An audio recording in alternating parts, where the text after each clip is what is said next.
it's just dope, man.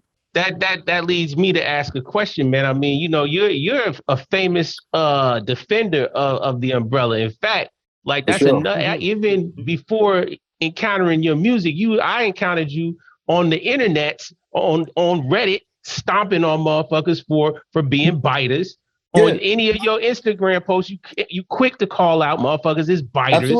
Absolutely. Of your artistic imagery. That's a fact. I commend you for that, and I enjoy your campaign, man. Keep it up.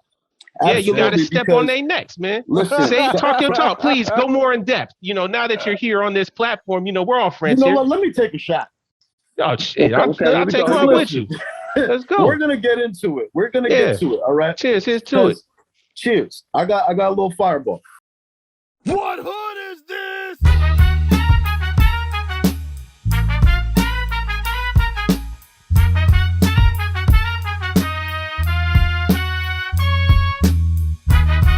The Abyss Podcast, hosted by Lukey Cage, with Karl and PrimoJAB. Know what I mean?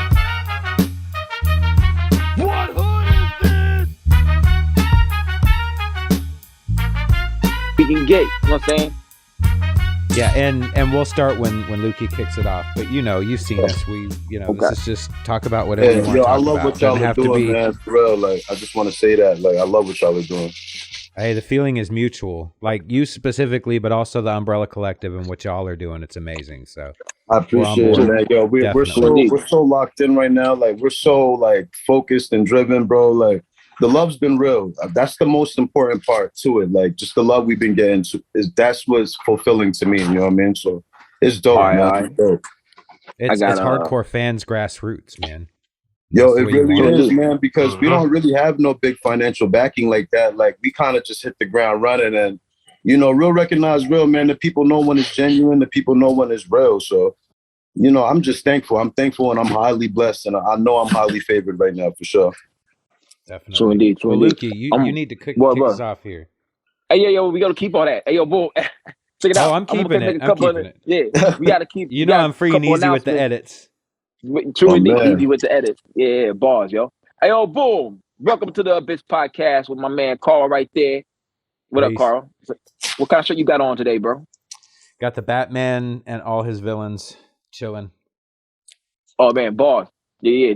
By the way, this is episode 38. Boom. Below me, I got 38. My man PrimoJAB, man. What's happening? Well, he got the Lukey Cage Holy Mountain collab on right there.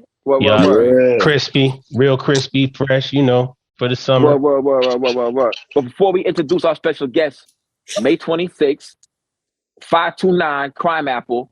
Also, I'm gonna let him introduce this. The Umbrella Collective has a show the 22nd, correct? That's right. That's correct. And you get to check out our special guest, ALLAH PREME in the building, yo. Peace, y'all. Peace, man. Peace. I've been waiting to do this so long, bro. Like, y'all don't even know, man. I don't think y'all quite understand, like, the impact y'all have. You feel me? Like, this is something dope in the making, man. I just want to give y'all flowers now so that y'all don't get Hollywood on me, you know? Nah. I hope you understand the impact you have. We understand who this is. And I will tell you, so we've been trying to get, you know, a good mix of folks on. We, you know, obviously have featured several of the Umbrella. And a number of them we still want to get. Snotty and, you know, I mean, it's such a sick crew. But yeah, when we knew you had the show coming up, we really wanted to get you on so we could promote it, because this will drop right before the show. So hopefully a few more ears will come out to Chelsea and see the show, man. It looks like a dope lineup. Yo, man, I just got word Bub Styles is coming out. Oh, okay. My man's right there. What up, Bub? Yeah. We just talking about Bub Styles. We got a whole bunch of different, we got F Mega, if y'all not familiar, he runs the Allah School of Mecca page for the whole nation. Coming out to document. I believe Josiah got somebody. It's just gonna be a movie. They're gonna talk about this night in the biopic. That's what's up. And you got an album coming out on the 15th. Coming out every week. Produced by Save Me. Yo, this young brother right here, man. He's very special, man. Like, there's a few producers I work with, and you know, there's even fewer that I hold in high regard. And he's just one of those guys, man. Like the pack he sent me, I was like, I'm using all of these, bro. Yeah. So, I'm in a great space creatively. My pen don't stop, as y'all can see. I have a very high output. And, I just don't plan on stopping, man. I just do not plan on stopping. This is so much in me to say. I have so much to get out. So it's like, it's not going to stop. Real shit, yo. That's dope. That's dope. Yeah, it's very rare you get a pack from somebody and all of them just go. It's very rare. I done got some packs, brother. Hey yo, but check it out. One dude you got an album with, I got a full pack and we use all them joints. Fester. Yo, you do got the joint coming with Fester. That's right. Yeah, that's right. Yeah. That boy's special too, man. Yep. Like he's real special. And I just like his style. Like I just like Uncle Fester's whole style. He's a dope individual, man, for real. Yeah, he do good cuts too. That's what makes Fester. I know me and Primo working on a joint with him. I gotta finish that. Hey yo, but boom, he do really good cuts. Yo, he's really nice, man. He's really nice. So I take a second to listen to everybody too before I don't just jump on. Like I take a listen. I take a second. I go back and see what you produce, who you worked with, and things like that. And I've seen like prominent names in this circuit. With credited to him. So it was a no-brainer to me. And what we came up with is something special. And it it's still in the oven. But I think there's about like 2 or 3 tracks done. But Grim Day's gonna be special for sure. You know what I mean? For sure. Word. It's a dope album cover as well, yo. It's a dope album cover, yo. Word. What y'all got for Allah Preme for I be selfish over here? Go for it, Karl. Karl, Karl, get it off, man. Because I'm gonna say this part. Yeah, pause. Thanks, police. But anyway, I'm gonna say my piece and keep it moving, man. Hey, man, I'm just saying. I digress. I'm a huge fan of this dude. I'm glad you on here, man. Like I said, I told Diamond the other day, I was like, y'all made my favorite song right now that's in rotation, man. That Tetsuo Oshima, man. I like the way that you came in on that motherfucker and handled your business. Record, bro. It's a real hip hop dope ass song. That's what I've been singing your praises since then. So nice to meet you. Karl's the one who put us into this whole lane. So, Karl's my enlightener as far as it comes to a lot of the umbrella, like getting me down the rabbit hole. So, man, I'm pleased with y'all enthusiasm in the way that y'all attack your business and handle your microphone murdery. It's very spectacular. I enjoy it. I appreciate that, man. We take pride in that shit. Like Mickey tells me all the time, like, yo, Preme, your vocabulary, bro. And it's so crazy because I think the same of him. Like Mickey has one of the always say, me and Pro have a joke, like, we say that like Mickey Diamond sounds like a super duper black superhero. Like he's just like he has like superhero raps, bro. Like this, Mickey just says the coldest things. Yeah, but he'd be Hancock, dude. He'd be the Hancock superhero. Yeah, he's he's unbelievable. Some of the things he comes up with, and for him to give me those praises as well, it's like damn, like we just have a real high respect level for each other. And Tetsuo Oshima was actually my record first. I sent it to him. He heard it. He's into the anime. I wasn't really familiar with what was being sampled. I just knew the beat was dope. And then he was like, "Oh, Preme, I need this. I'm taking this from you." I was like, "All right." You know what I mean? And that's how Tetsuo Oshima came. Like that's from Akira. I forgot what I named it before. It wasn't even nothing near that. Like, but it came out dope. Sometimes Mickey, he's a visionary. He could see things and. Like with the Guns, Oil, and Drugs, it was never supposed to be a trilogy. He was like, yo, listen, I'm doing the art for 2 and 3 because he did those artworks and he produced the whole number 3. So, that was very dope to, just see him actually in his visionary with my product. You know what I'm saying? Yeah. It was real dope to just sit back and watch him like do that. That's pretty dope, man. He's a real as character. Yeah. So boom, he's very animated. That's why I like him so much. Because like I'm a character myself. You see it in the back. That's my character right there. Yeah. Boom. That's characters. Dope, by the way. And that's why we gotta have Mickey back on here. Mickey, you hearing this shit? We gotta get back on and talk about more anime. Oh, he's gonna be back on. Shit, yo. Yeah. We definitely. I've just been really getting hip to it. Like a couple of fans reached out because they heard me on the song and they were like, "Yo, you watch anime?" You know what I mean? I capped to a few just to see like what the big hype was, and they just started sending me titles and getting me familiarized. So it's dope, man. It's a whole different like side of because that form of animation I feel goes great with hip hop songs. You know It what I'm does. saying? So it's a great era. it's just dope to merge the two, and I'm getting something animated. I'm not gonna say too much yet, but it has to do with Green Ranger. So, it's coming real soon. Oh, you blowing the flute, son. Pause. Yeah. The Green. And I got a song called Black Power Ranger. Yeah. Okay. When you see me in the streets, don't run up on me, son. Cause like the Black Power Ranger, I might have a gun. Word, yo, it's real out there, man. It's real. Yeah. Especially LA right now. LA's on fire right now. Is that where you at? Bro. You a LA dude? I thought, where you from, man? I'm from New York, but I live in Los Angeles. But right now, I'm back in New York right now. Yeah, I'm back in New York for the show, but I live in Los Angeles. Bro, I didn't know that. Yeah. What part of New York you from? I'm from Rockland County. Me and Pro grew up in the same town. Yeah. The Valley. Nice. Okay. Yeah. Me and Pro grew up in the same town. Me and Pro is my right-hand man. Like, the only thing that don't make us family is we got different parents, but other than that's my brother. I got his vinyl hanging on my wall right now. Like, I'm a fan of him too. So it's like, we go back. Our history is extensive. Word. I didn't know that. Yeah. I thought, that's dope.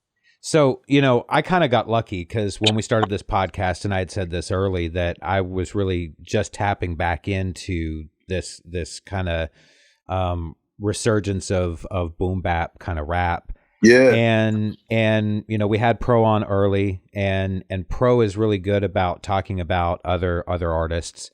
And I kind of follow Pro, on IG a lot. Yeah. And so he was the one that put me onto you. And then in talking with Mickey, he had also, you got to check this dude out. And it's your beat selection that I think impresses me, because it rivals in some sense what you're doing lyrically. Like it keeps up. You know what I'm saying? Like, there's so many people that'll pick beats that just fall short of whatever, that lyricist is doing, and it can drop levels. And I haven't heard anything from you where the music didn't keep up, where it didn't, you know what I mean? And that says a lot, because for me, beat selection is really important. And Mickey's one of those cats that always has really dope beats, to his tracks. I was actually in a live with him the other night, and he was talking with Vega 7 the Ronin. Yeah. Who's also, shout out, dope spitter. He made a comment that, when the Umbrella starts collecting some more artists, because you guys know you're not set, you're gonna expand. Oh yeah, absolutely. He's definitely pushing for him. It got me thinking, if you could add a member, who would you add? Oh, that's a damn. Jay-Z. I'm joking. Of course, everybody. If I could add a member to the Umbrella, I have two people. Cool. Okay. I have two people: Squeegee Oblong and Foul Al. Oh, Squeegee. We're gonna write them down. Squeegee's voice, I'm writing. The way he spits. Squeegee Oblong, yeah, I know that one. That he's on Josiah's last album. He's on Josiah. I don't know. There's something.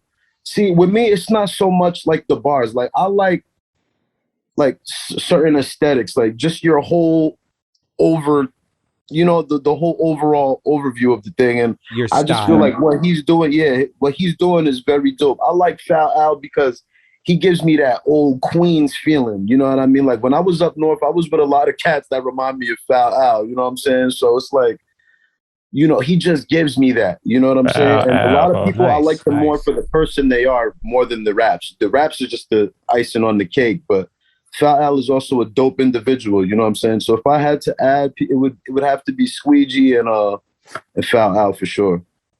I can make that same comment about the Umbrella Collective, though. I in the interactions that I've had with all of you guys, John Creasy, like everybody in the clique is cool people. And as much as I'm a fan of the music, I'm a fan of all of you as people, because you're just good cats. You know what I mean? Like, you guys hang, when you jump into a live, the Matt Hunter I've mentioned several times when he did that Umbrella Collective set, all of you dudes were in there.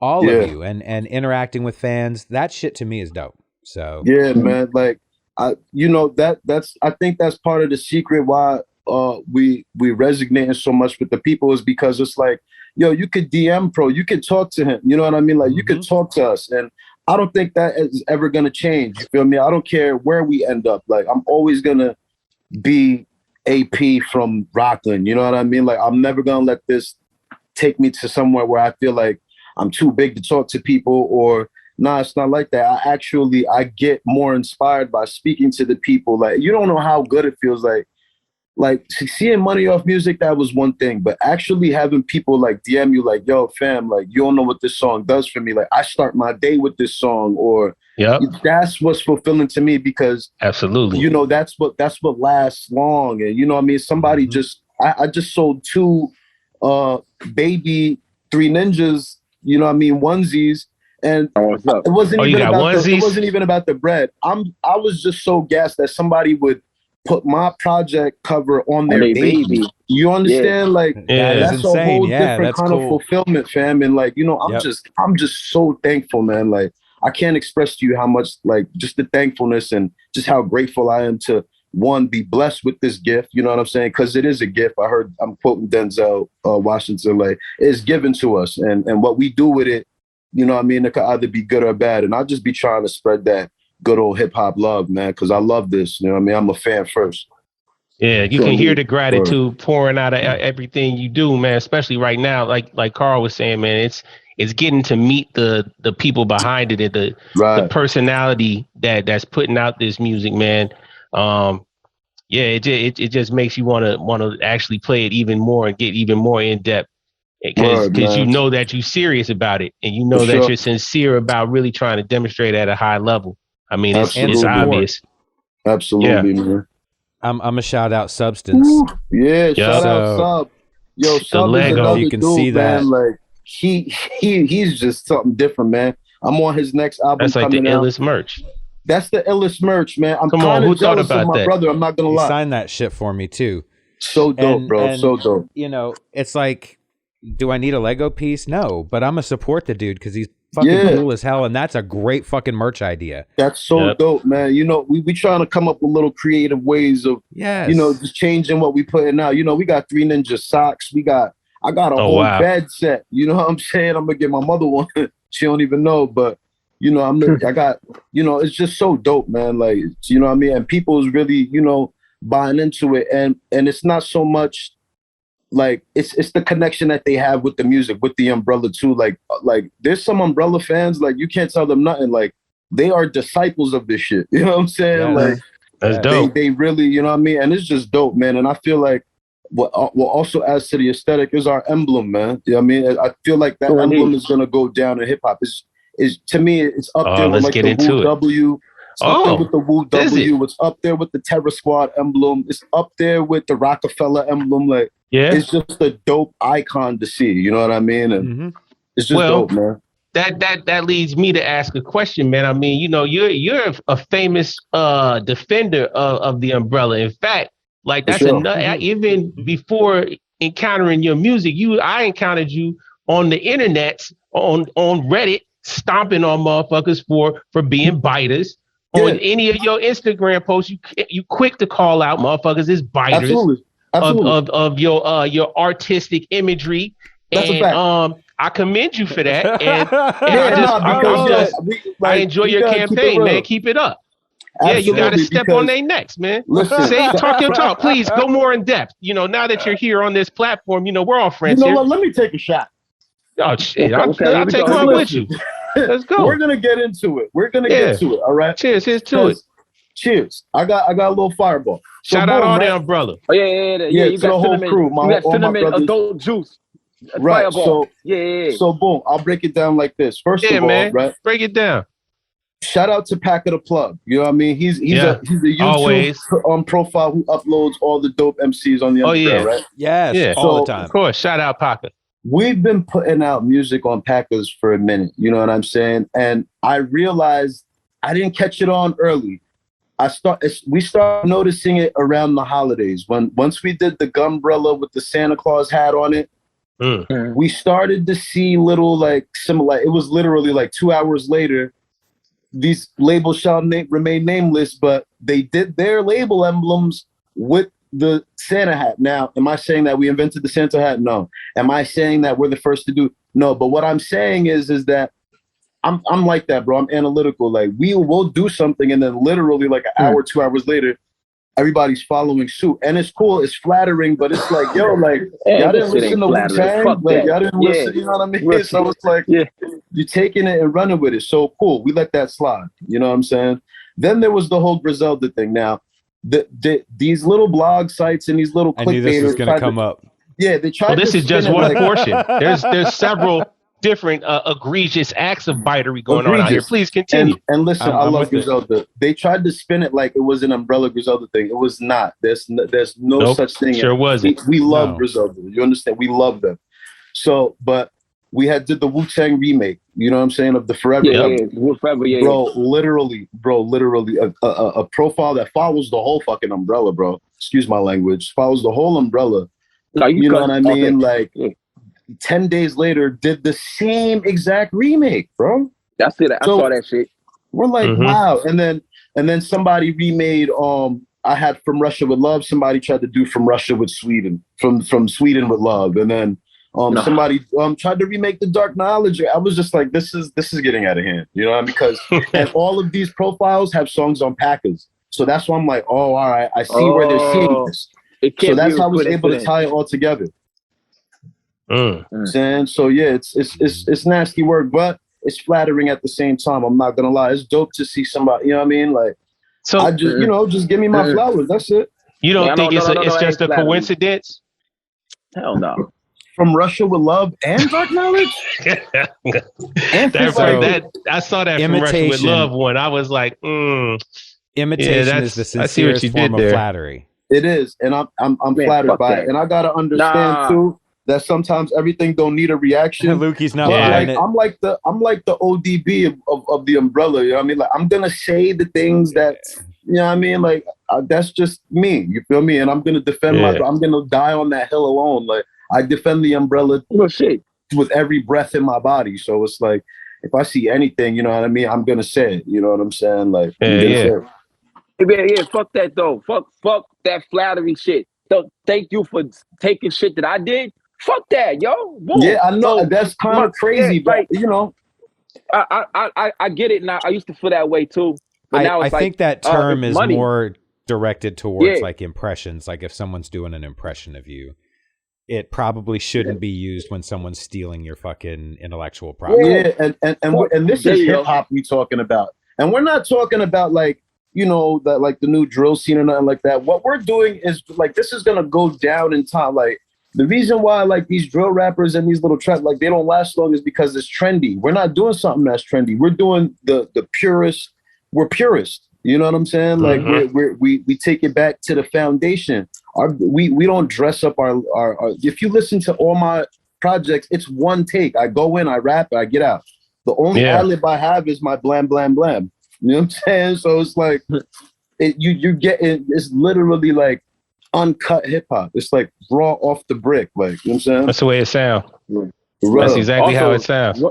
Another reason that the drill niggas ain't gonna last long because they always getting locked up and killing each other. So that's right. It's that low vibration, bro. Like my raps reflect the streets, but I still try to throw in the 5% values and principles because I'm from the street. Everybody know my past. I'm not perfect, but at the same time, I try to give you both sides of the coin in my music. I'm giving you mathematics and I'm giving you things to spark you getting the knowledge of yourself, but I'm also telling you, like, you know what I mean, you could get twisted too. You know what I mean? So it's like, it's crazy. I try to give both sides of the coin. And that's right. One of the reasons why the shows that we have in this genre of music, a lot of them don't even got security, G. And like, boom, we in there having a good time. You know what I'm saying? Yeah, like, because everybody came to appreciate the music for real. Yeah, you know what I'm saying? True indeed. Nobody and they want to get their vinyl signed. You know what exactly. I'm saying? It's not a trendy hotspot where people want to show off. Exactly. True indeed. Exactly. True indeed. And this is why, like, I can't wait to really go across seas. We got a few things planned. The UK is a definite. We working on Germany. Like there's things in the works, you know what I mean? Because like most of my fans are abroad, you know what I'm saying? I got so many DMs like, yo, wait, when are you guys coming out here? When are you guys coming out here? And you know, we're working on it. Everybody just has to get their passports. I'm gonna keep it a buck. Like everybody doesn't have their passport yet. I'm one of those persons. So, but that's coming. Like that's not even a thing. We're getting ready to, you know, go across that water, man. So indeed, that's what's up. It'd be dope. It'd be dope if y'all wouldn't go at the same time, and then convert. Say one person's in Copenhagen, one person's in France, one person right here, and one person right here, and all of a sudden the last show is all together. All together. Yo, fam, you that would be dope. Me a whole new idea, bro. Right, I mean, because check it out. You have one show, one big show. You ain't gonna do all the songs you want to do. Yeah. Word. So boom, do your own show. Then boom, then like at the end of the month when y'all finish touring Europe or whatever, boom, one big show and everybody gets to do the songs all together and shit. That to me would be like a great idea. That's what Wu-Tang do. Or they have 3 together. Or they have everybody else together. Yeah, they be all spread it out, and then the last one be the whole Wu. I actually won tickets on Hot 97 one time to see Wu-Tang. Oh, word? Yeah, yeah. Son, immaculate. Yeah, I'm telling you, I was on my way from court one day. I was at my baby mom's, and an ODB song came on, and they were like, yo, if you know the name of the song, call now, you'll get tickets. And I was mad coming from court or something, and she looked at me like, just call, fam. So I called, and I won. You know what I mean? I got to see it. What song was it? It was the Risen ODB We Pop off the Birth of a Prince album. Okay. Yeah. All right. I like my favorite one is Jesus, I'm going with you. Jesus, I'm going with you. Jesus. I'm like, yo, ODB's one of my favorite rappers, man. Yeah, word. Just Baby Jesus, I can't wait. Yo, that motherfucker had the realest shit Jesus. about. I can't wait. Yeah, I can't wait. Fuck that. I can't wait. Yeah. So shout out to the niggas Outcast. But yo, he has the perfect way of explaining about how hip hop and how he feels about it on that album. That's my core values that he explains there. You see, hip hop to me, that's my bit. Oh, yeah, go ahead. No, you know, we all know it. Yeah, that's you know, that's like my bitch, and I feel a certain way. I want to kill a bitch. And yeah, exactly. I and that's how I feel. A relationship with hip hop. You know what I mean? Like, I've been able to do things that I wouldn't think I was able to do, you know what I mean, just because of the music. So like, I'm never gonna lose sight of that. It's just something I'm not. I don't watch and I'm happy that I'm getting the recognition now at this age in my life, because 10 years ago I would have just messed it up. I was young, I was running around, I just had, you know what I mean, my babies, and it just wasn't the time for that. This was everything happened for a reason. I'm a firm believer of that, and everything comes in its perfect time. And like, you know, I'm just, you know, like again, I'm just you're where you're supposed to be.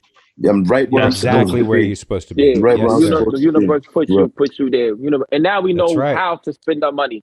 Due to certain things and certain knowledge, we know how to spend our money and when to spend our money. Before then, I probably would have like got a investment check and bought all champion items and be broke. I'd have ran through that, man. I'd have ran through that. Carl started laughing. Yeah, 10 years ago, forget about it. Word.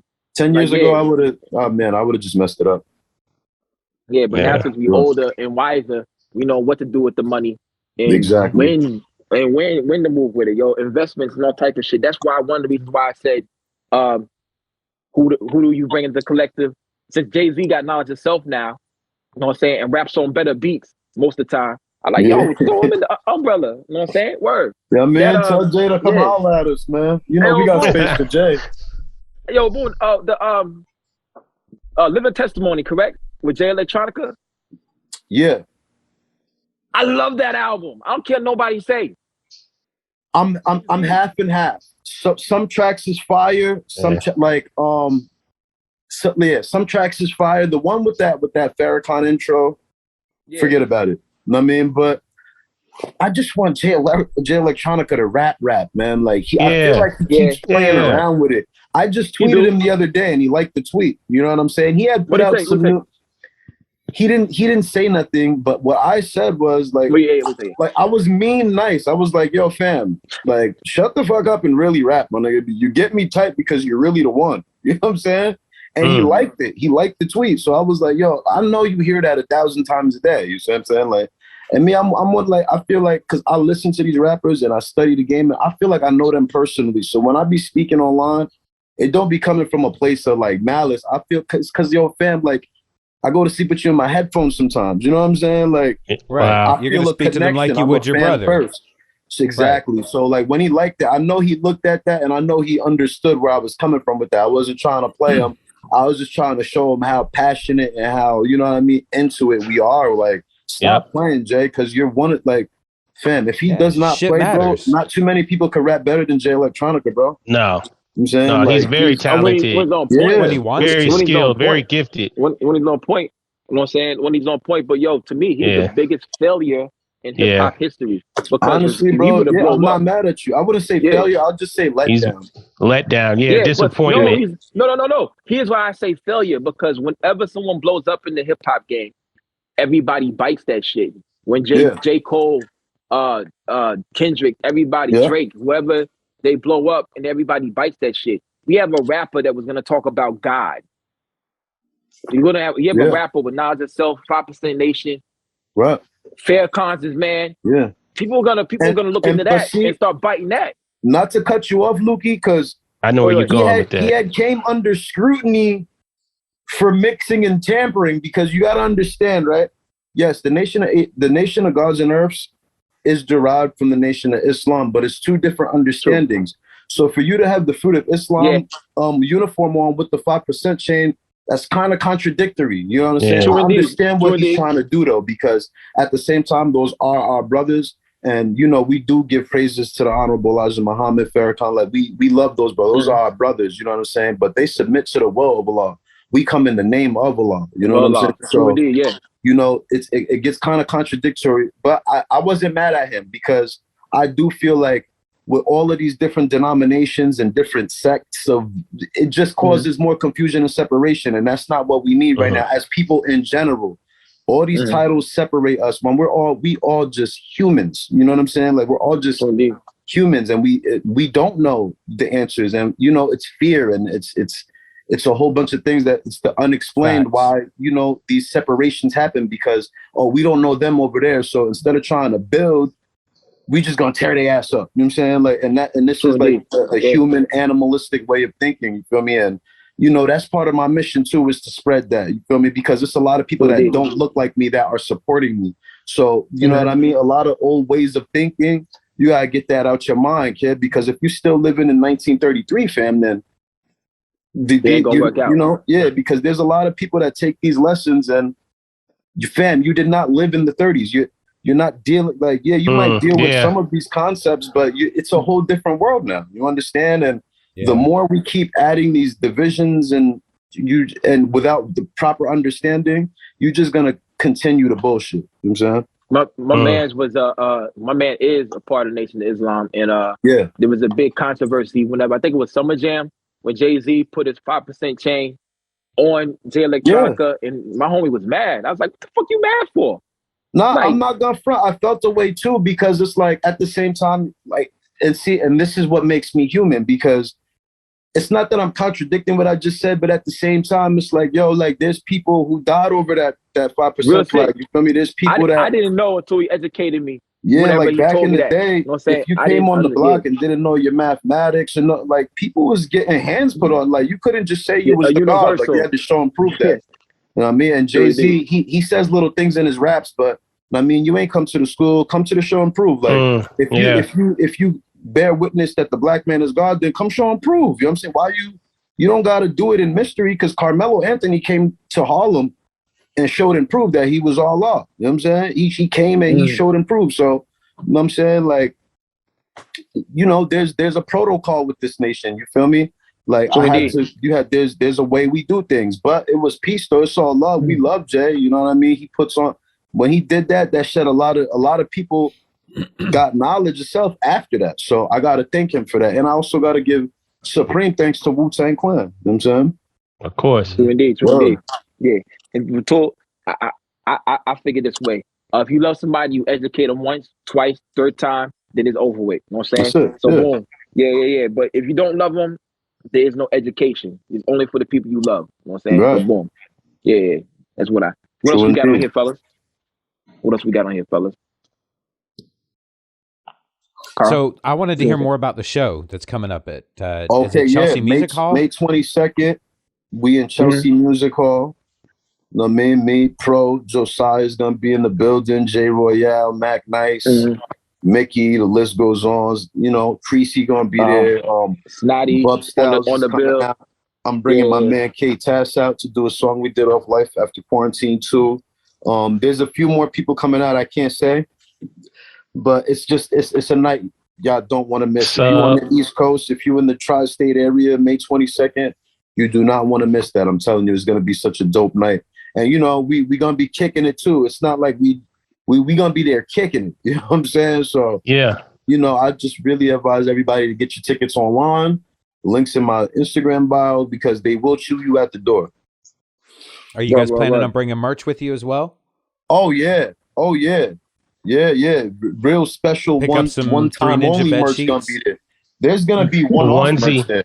Yeah, there's gonna be things that you're not gonna find online. There's gonna be It's gonna be a bunch of stuff there that's just like literally for the guests that came. You know what I mean? Like real special press ups, special dope offers. You know what I mean? Like it's gonna be real dope. And we doing a real special big announcement that night as well too. So you know it's gonna be dope, man. Like we just real happy to announce what we got coming. Oh man. I was trying to take a screenshot and I blanked the fucking phone out, man. What the fuck? That's what you get, man. You know, you can't be a spy out here. I was covering myself up anyway. What the fuck? Like, here you go. So in the Sauce Heist episode that we're releasing tomorrow, because we're recording this on Monday, right? I actually finally got an opportunity to do a technical difficulties PrimoJAB. Oh, for it's me? Quick, but I got and it's a new one too. Oh boy, I'll send it to you on IG so you can see it. Man, Allah Preme got me wanting to go get some Fireball right now, man. That Fireball, you know what? Bro did me dirty. Yeah. We was at his crib taking shots of it, and I was like, "Yo, this is the best." Like, I just love the taste of it. That cinnamon, like, it just tastes good. It's cheap as hell, bro. You know, it ain't nothing special. I ain't get the crystal yet. It tastes like the gum. Yeah, it does. It tastes just like it. Big Red. Big Red. Right. Yeah, but you can't get it. It's like boom. Like I love it. Let me get a glass though. It's mad unclassy what I'm doing. Oh no, man! Come on, bro. This man live under protocols and procedures, boy. I'm trying to get better with public relations. I'm saying Mickey says I got to clean my act up. Oh, Mickey told you got to clean your act. Mickey said you had to. Mickey, huh? What the fuck? I'm teasing. Me and Mickey, yo, you got to me and Mickey have so many like insiders, bro. Because he be telling me like, yo, Preme, bro, slow it down, bro. Like. You have so much heat, bro. I'm just like, yeah. And you know what? I'll end the call like, yo, Mick, I got you, bro. I swear, that's my word, bro. And then I'm dropping right after the phone call. You know what I'm saying? Like, but you know, Mickey's like real like selective and real like he treats everything like a baby. You know what I mean? And I admire that. Me, it's just I have too much inside of me to just hold it inside. I have to let it go. That's why they send me artwork last. They know once they send it, it's going out. You know what I'm saying? Yeah, like, you're right. So, you know, my brothers keep a lot from me. I be knowing things like last minute because they're like, nah, Preme gonna go run his mouth. So, you know what I'm saying? Like, just tell him last. You know what I mean? Me and Creasy, like, they be like, yo, tell them last. You know what I'm saying? But me and Creasy got something real special coming out. You know what I'm saying? Like, produced by Dark Arts. I'm gonna just give it to y'all here and now, exclusive. Me and John Creasy are doing Hollywood Savage. You know what I'm saying? It's a project themed after Hollywood Hulk Hogan and Macho Man Randy Savage. Savage. Oh wow, it's gonna be super dope. We definitely I seen, you know, that's one thing about me. Like, if I see something works for my brothers, like, all right, cool. Y'all did Sting versus Flair, right? Flair, yeah. And people, that's a classic. That was instant dope. classic. It's a jam, you know. Still in So rotation. I'm like, yo, like, wouldn't it be dope to get like different takes on it now? Because like we research wrestlers, not like everybody pick wrestlers with things that they have in common with. See what I'm saying? So Macho Man Randy Savage, you know, like his father was his hero, my dad's my hero. You know what I mean? His so you're the Macho Man in this. Nice. Yeah, you know what I mean? So right. We just pick wrestlers that we can align with in real life. So that's why I felt like Sting vs. Flair worked so lovely, because when I'm listening to it, I'm like, yo, like Pro is really Sting for real in real life. Yes. Like, I call him Sting now. That's crazy. Like, so, it was just and dope. Mickey is 100% Flair. He's 100% the nature boy, bro. Woo! 100%. Mickey's like the fashion guy. Like, you know what I mean? He's real fresh. He's a saucy guy. Like, you know what I mean? Like, I'm more rough around the edges, you know what I'm saying? Woo! But like, I'm starting to become one of those beloved members. And, I just feel like Macho Man Randy Savage just matches my whole theme. I'm eccentric. You know what I mean? So, I've been sending my little shots at Ric Flair. Ric Flair been ducking Macho Man for a minute now, but it's all good. You know what I'm saying? I still love him. Nice. Man. Nice. For sure. That's some fire shit right there. I relate more to the comic book world. You know what I'm saying? Like, boy, okay. Like I'm on that. I've been on that since like 5. Word. So you like the game Comic Zone on Sega Genesis? The game Comics on Sega Genesis? Yeah. Never played it, man. Never played it. I ain't had no Sega. Never heard of it.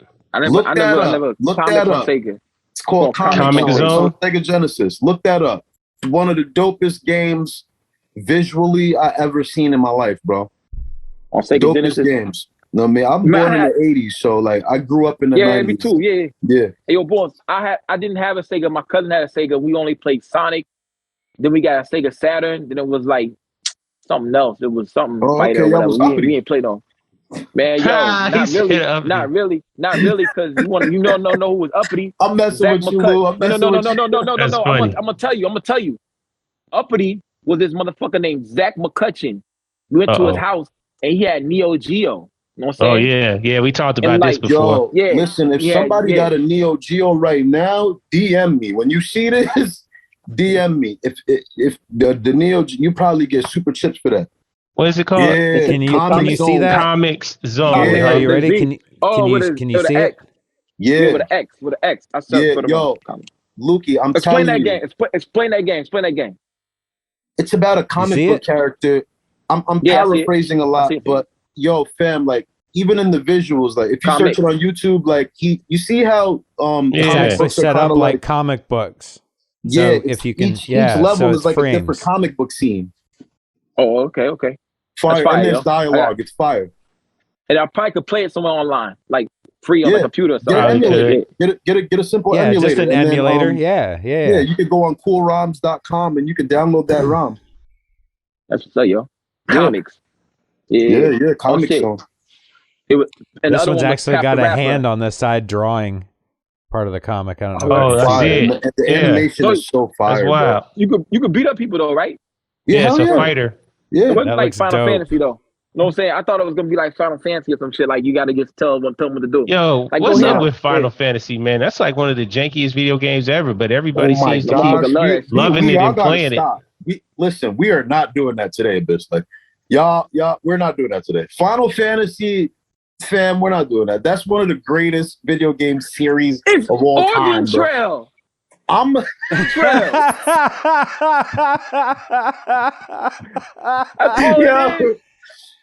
Yo, listen, no one dies of dysentery in Final Fantasy. Like, I'm a fake nerd. So it's the dialogue of the game. If you don't understand turn-based RPGs, like then I get it. I don't know. If you know, you know.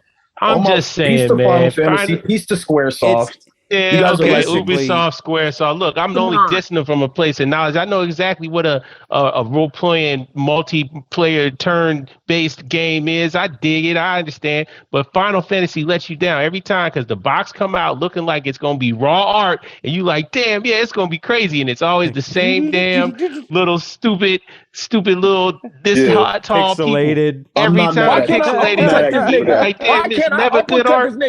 Why can't I really fight? No, you got to take your turn. 4 hit points. Oh, like come on, man. Like tell me, I got this big sword. That should be letting me. I got this big sword for no goddamn me down, reason. man. It gets the fun because you got. Yeah, I got the super. I got the Argus. I'm fighting shit, and I'm all the way up to deck 15. Building up stats. It's more about building up stats and collecting different armor and merging different weapons. And then standing there looking like, cool as shit, but you can't really do nothing. You're just an image that looks like I'm in this pose, holding a big cool sword.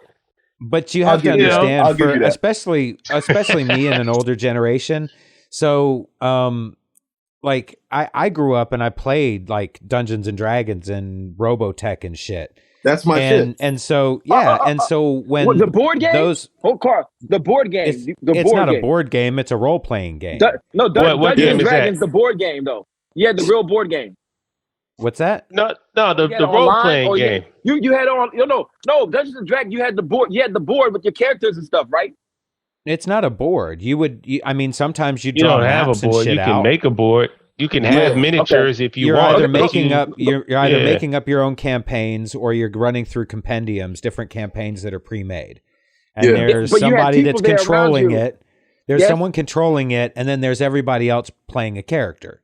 Yeah. That's dope. That's kind of fun. Go ahead. It is, and you're kind of acting out whatever your character is, right? So if you're supposed to be evil or whatever, short, annoying, whatever, you're trying to act like that character. It's the metaverse without technology. And using that's such a that mentality. Concept. I feel like if that's built on more, it was great for imagination. Like it was fantastic. And your empathy. You're kind of putting yourself in other people's shoes, and it does a lot of different shit. Yeah. And so when Final Fantasy came out, it was basically a visual version of playing an RPG of just kind of making decisions and going through and that was the appeal. It wasn't necessarily for the graphics. Man, but Dungeons and Dragons, you was out there, you know what I'm saying? You was with the people and stuff. The video game, Final Fantasy is the hand job of freaking up video games, man. You know what? It's valid. It's valid because I hear that more than I hear people like it. So I have to respect it because more people feel like that about fun. That's for a cult following. Like people absolutely. like me, I play Final Fantasy because I like the dialogue. I'm saying I like the dialogue and I like the visual, the story. Like I get it. That's cool. I would defend Dungeons and Dragons users before I would defend Final Fantasy because, like Karl said, it's like it's interactive. You know what I'm saying? And some people have these big ass boards and they play every week. Remember the frozen food guy, Will?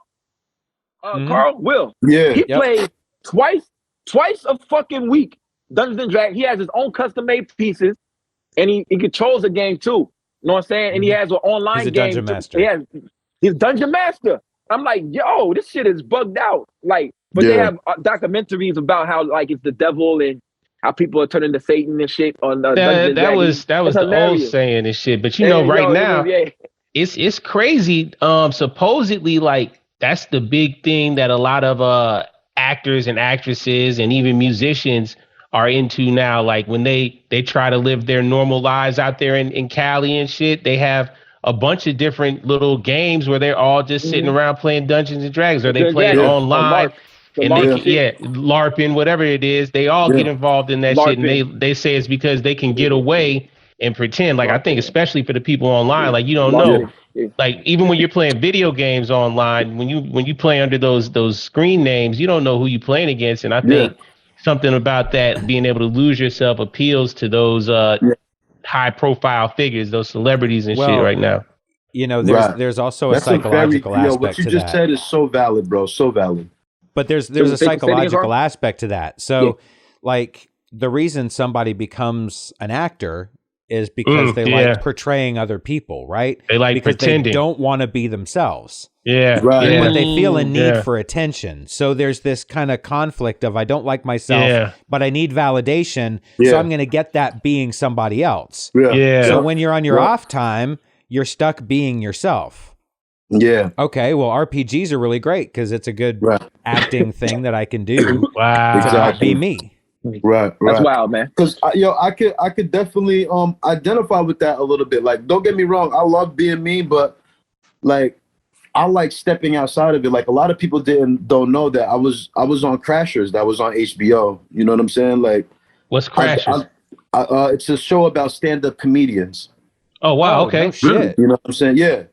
So like I didn't do nothing major, but it kind of like popped my cherry to acting because it put me in a position where like it's like, oh, like this was all new. You know what I'm saying? This was all new. First like big set. You know what I mean? And it was like, yo, like you like acting it's harder than what it looks like. Like you really have to entrench 100%. yourself into this. Like if you're a waiter, you have to be a waiter for real. Like you have to really be a waiter. You have to think about, you have to understand what they think about when they're being a waiter. How would I carry this? How would what hand would I write this check? Exactly. I mean, no, I've seen it. Yeah, I used to work on set, so small details like keeping your pen in the pocket and the pepper grinder in your apron and like these little things, you know what I'm saying? Like these are all like little nuances that people don't really take into consideration when they think about like people acting, you know what I mean? They think it's just get in front of a camera. Like, no, like you have to literally like research this person and find, you know, and create this world in your mind about who this person actually is, how they talk, the way they dress, you know, what makes this person mad, what type of, you know what I mean? Like, so I'm definitely going to get into acting for sure. I love acting. And I just want to be clear. I'm not saying all actors are that, but there's a good majority of the ones that are super, super famous for acting. Yeah. A lot of times it's because they're very talented, but there's a lot underneath that as well. Yeah. But there are plenty of people that get into acting not because they need fame, but because they just love acting, and that's totally dope. So like I've heard like different stories about people like Leonardo DiCaprio, like in real life, like he's a super square, like he's not like, you would think that he was just like, you know, the men of men, but he's really not like that. Like he's really like awesome, like humble. He smoke his little pot. You know what I mean? Like he's really like a square. You know what I mean? He just happens to be like a fly nigga. You know what I'm saying? But other than that, like in real life, he's nothing like what you would think he is. You know what I'm saying? Like he's really like humble and chill. Yeah, he's one of my favorite actors. Famous. You know Leonardo's one of my favorite actors of all time, man. For real. Yep. We gotta get Will.i.am back on here because he talked about how Leonardo DiCaprio and him went to the same high school. Yeah, that's right. He did say that. Word. We didn't talk about how Alchemist and Will.i.am was homies. Word. And Alchemist go on there and say, and it makes sense right now that Will.i.am would be the most famous one of us out of everybody because he was on it before, and how like Will.i.am was the freestyle king, all type of shit. So we got to get Will.i.am back on that shit. That dude's a visionary though. Wait, which Will.i.am are we talking about here? Black Eyed Peas. Will.i.am. Yeah, Will.i.am. Okay. Yeah, he was on episode 10 for us. Yeah. Are you serious? Yeah, he was our 10th episode, and shout him out. I gotta go back and watch that. I'm telling you, like I was in dropping gems. Yeah, he man, was just like gems. left and right. I felt like I was in a ring with Mike Tyson. Like I'm telling you, the whole conversation. Big. If you watch my face, the whole conversation, I'm just like, what the fuck? You see what he just did with Mercedes, right? Yeah, I was looking at that. About that. He was telling us. He told us that was going to happen. Like, and so now he got the car. I want to. That's him hip hopping. He's he can hip hop anything. So he was talking about how he looks at things like hip hop. So you know, hip hop is to take something, to flip it, to kind of put my style into it, right? He sampled and then bring that back out. And so he's done that with all different kinds of shit. No, you're good. So that was his concept of going into Mercedes. Was he wanted to take an AMG and then he wanted to hip hop it. Yeah, word. That thing looks mean. I seen it, and I was just that dude's brilliant. This guy's about to get. He's already rich. He's about to get mega rich. Yeah, he's brilliant. Yeah, I think he's already mega rich. He bought Tesla stock before Tesla was even Tesla. Even a thing. Yeah. You know who was talking about that too early? Pro Dillinger was talking to me about that early. Said, yo, listen, when I get my first rap check, I'm getting mad Tesla stock. I looked at him like, what? What are you talking about, bro? And I just dismissed it. But now I see what he was talking about. You know what I'm saying? Yep. Yeah. You know, that boy Elon, man, he's inspiring to me, bro. Like, I get a lot of mixed reviews about him, but he's very inspiring to me, man. He's inspiring, He makes me feel like anything's possible, bro. The motherfucker just bought Twitter. Anything's possible if you come from a Twitter, bro. or emerald mining family, right? You know, when you have all the riches of a oppressive apartheid era regime behind you, that's your foundation. Yeah, sure, anything's possible, man. Fuck Elon Musk, but I mean, I do admire him at the same time. Yeah, you know. Sorry, don't get me, evil robot overlord. Right. That's why I'm about to invest in EMP guns already. I want to say though that he more inspires me than, because I haven't really done the knowledge, so I don't like speaking on things that I don't know about, but I have to definitely do the knowledge to that other side that other people are talking about, because all I see is power moves, and that shit is motivating like a motherfucker. I ain't gonna hold you. He Lex Luthor. He like Trump Lex Luthor. But I think he ran him and his girlfriend ran a train on Azalea Banks. Oh wow. What? Yeah, I'm you not remember gonna that hold shit? you. I love Azalea, bro. I just don't like her attitude, but I love her. Yeah. That's her. Yeah, that's her. What PrimoJAB? Her name is Grimes. Last name. That's his baby mama. Who? Yeah, they Elon Musk's baby mama is this singer named Grimes. She's a pop singer, I believe, of some sort. Yeah. They have a child named. What's the baby's name? Shinsaivanban Chosa. Is that really close? Yo, y'all stupid.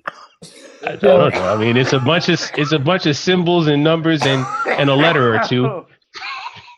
Yo, I did my best. That's what I'm saying. Like, at least they name her Funky. See, when you give money to people, I don't know Elon's full life story or nothing like that. But I don't know everything about him. I tend to see people like, because he's probably been richer. He's probably been rich longer than he's been poor.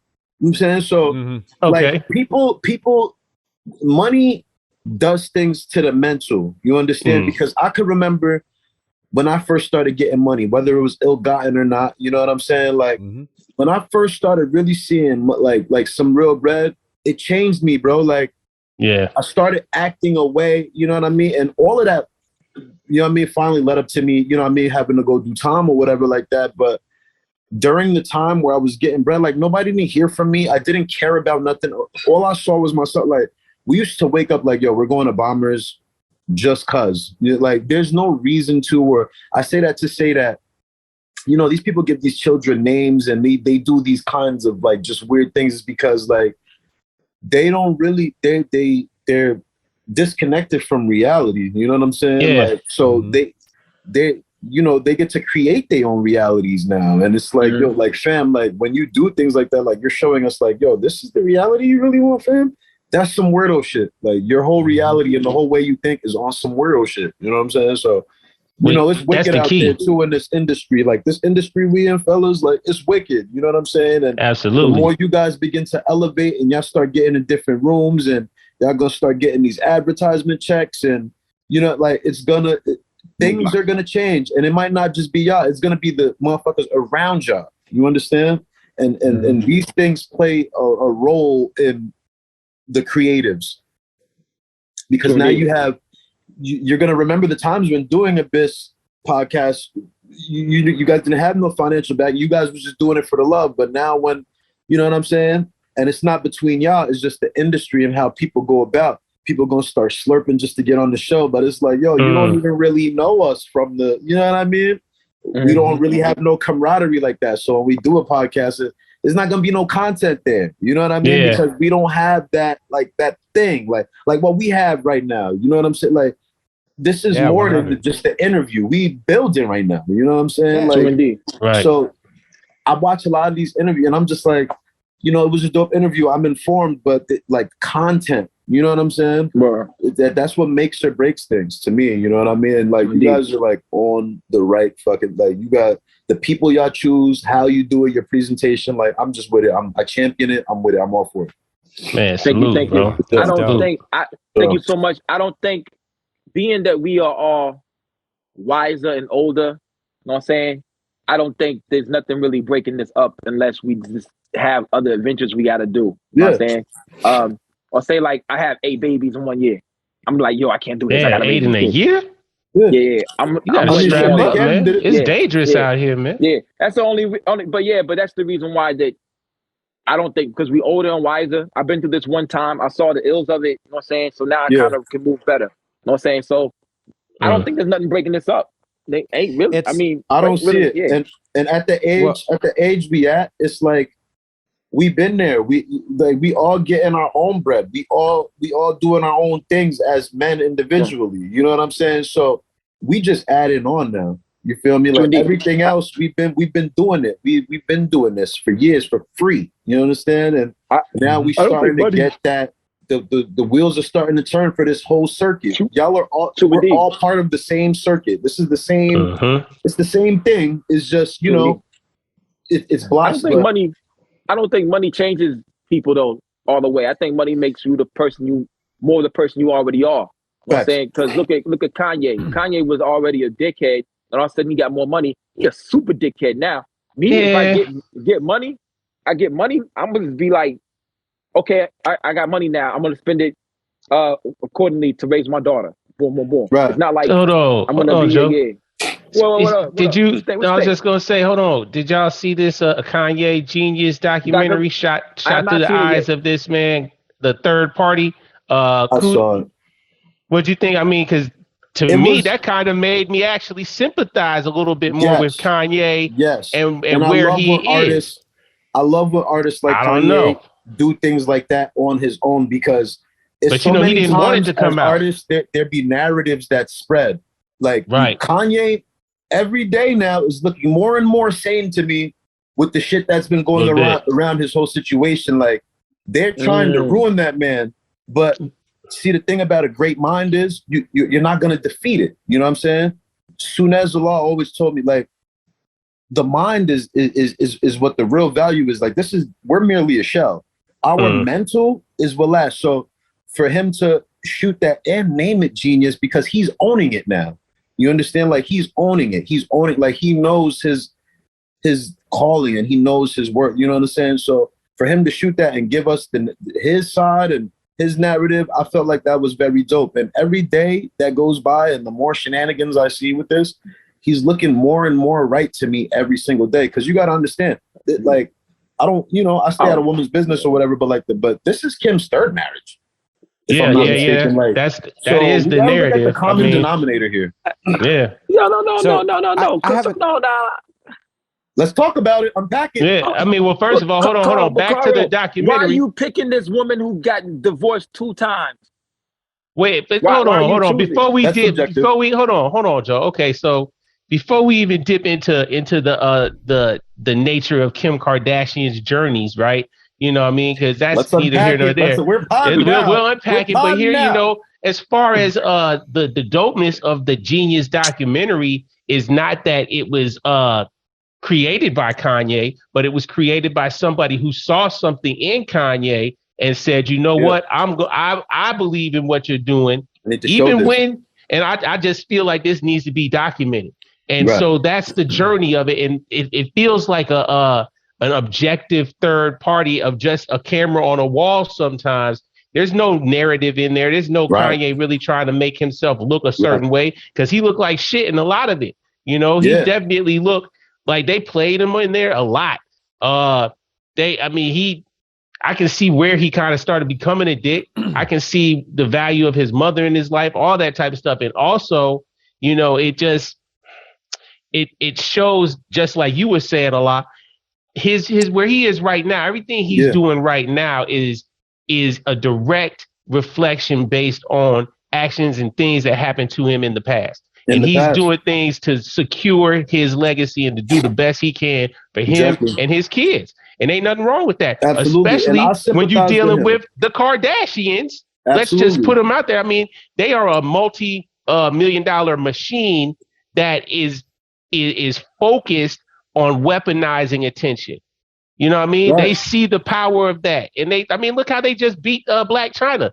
Black China said they defamed her character. I don't believe her. I definitely don't believe her, because Black China is a gold-digging scamp. I said that, rewinded 2 times. That's a fact. But anyway, I digress. She knew the game. She tried to play the game on the Kardashians, and it backfired on her. And she was like, well, wait a minute. Hold on. They exploit people and get paid off. And how come when I tried to do it, it didn't work? Yeah, because they got layers. They come from a lawyer world. You know what I mean? Fam, I was just about to say that. You know who the pops is? The mom's remarried and kept the Kardashian name, fam. That's right. Like, that name is so prominent. That name is aligned with Johnny Cochran, dog. Like, that's a serious legal name. Fam, like that Kardashian last name, dog, is not nothing to be played with. These people, they damn near operate with impunity, bro. Like, absolutely, there's not too much that they can't do. Their money is so long. And then look at the pops or the mom pops or whatever. You know what I'm saying? Like, oh yeah, Jenner. Come on, fam. Pop. That bag was big after that. Yo, they put Son in Vanity Fair, B. Yeah. That was a power move. Yo, that was a power move to consolidate their power, exactly, to reach and tap into a whole nother thing. Woman of the year. Woman of the year. She was the woman of the year, yo.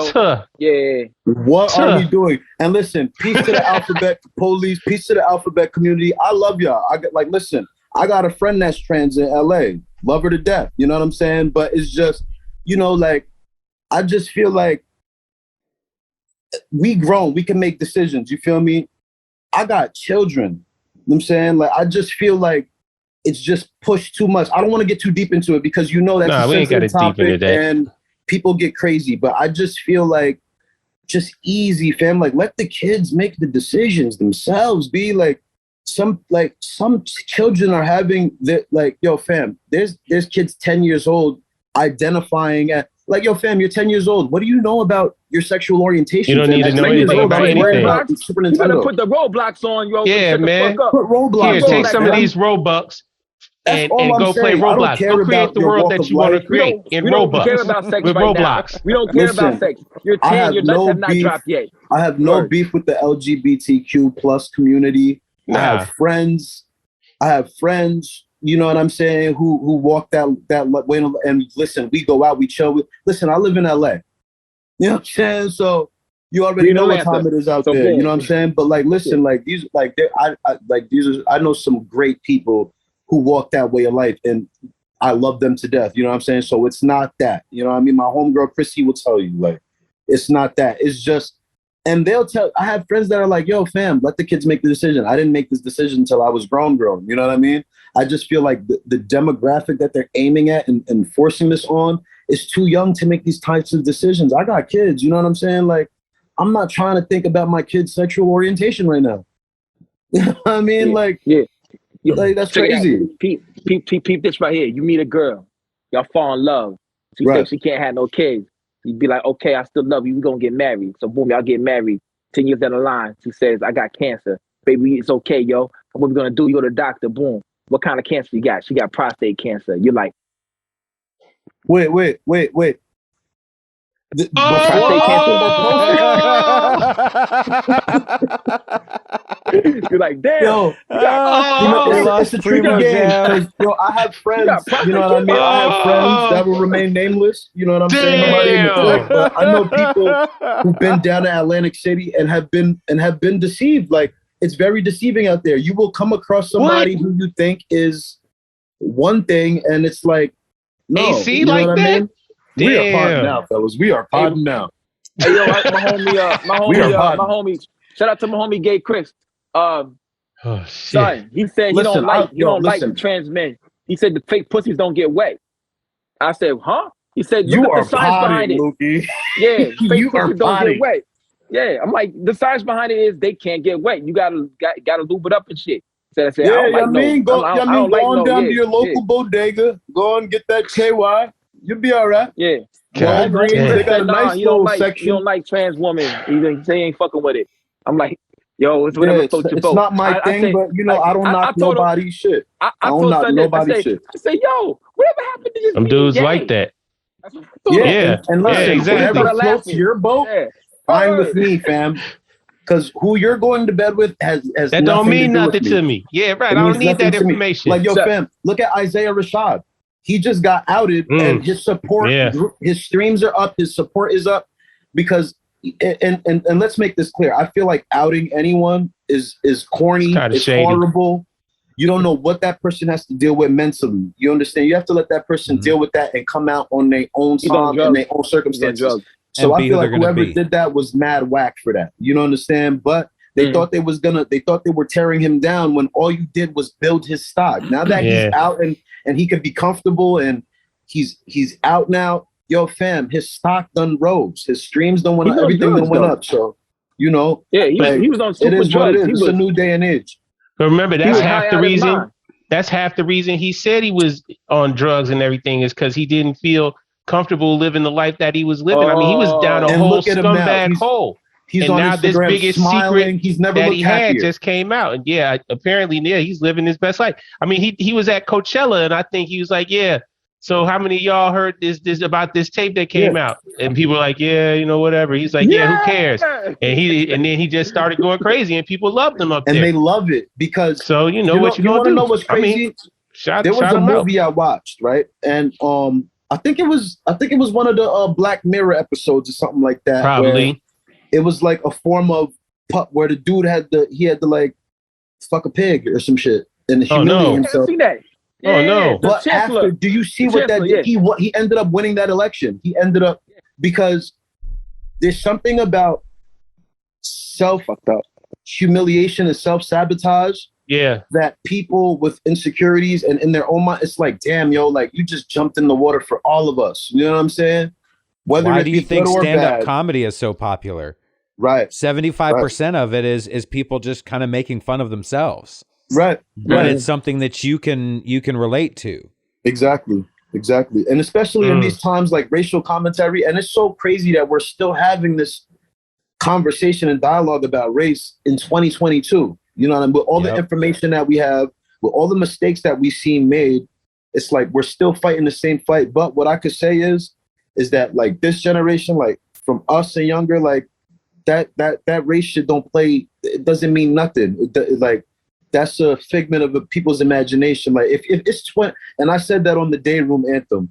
You know what I mean? And this was 2020. I said it's 2020. If you racist, that means you Day Room. Like Day Room is a prison term used for like whack niggas. Like you running around the day room, you're chasing deuce all day, you're borrowing from the store, you don't pay your debts. That's a day room nigga. You know what I'm saying? So like I feel like that's day room when you do that. You know what I mean? So, I just give props to anybody who's just keeping it real, man. You know what I mean? And like much love to Isaiah Rashad, because I feel like that was corny the way he was outed.